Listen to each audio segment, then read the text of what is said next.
My name is Sarah Woodbury, and today we are talking about Dumbarton.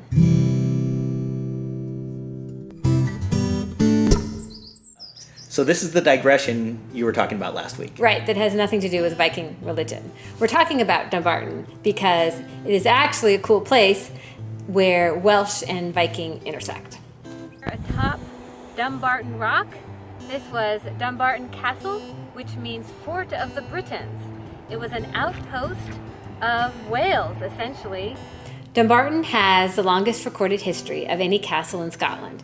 And back in the era we're talking about, it was controlled by the Welsh. Dumbarton actually means Fortress of the Britons.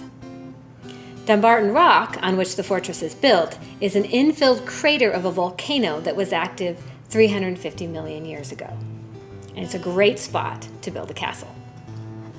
The first mention of Dumbarton is by St. Patrick, whom you may recall was a native Briton. He mentions it in a letter written in the 5th century.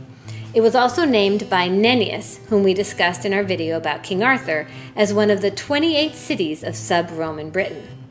According to legend, both Merlin and Arthur visited it, and Geoffrey of Monmouth, who we also mentioned in the context of the Arthurian legend, writes that the castle was besieged by Scots and Picts. The besieging is certainly accurate, and why we're talking about it today in the context of the Danes. While the Saxons decried the Danish raid on Lindisfarne in 793, Saxon Northumbrians actually besieged the Welsh forces at Dumbarton in 756, capturing it only to lose it back to the Welsh a few days later. By 870, Dumbarton was the prosperous seat of the Welsh kingdom of Alt Clit. However, it fell in 871 to a Danish army from Dublin, led by two brothers, Olaf and Ivar. The British held on to Dumbarton until a siege by two kings of Dublin, one named Ivar the Boneless.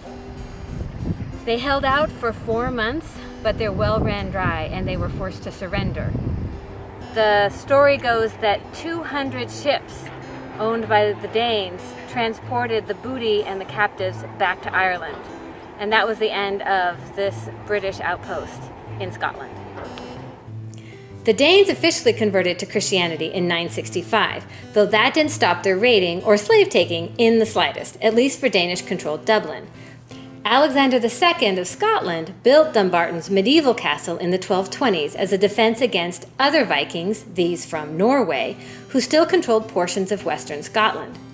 By then, the Danes themselves had been defeated in Ireland and in other places either driven out or converted to Christianity, at which point they adapted to their new country so well that they were now called something else.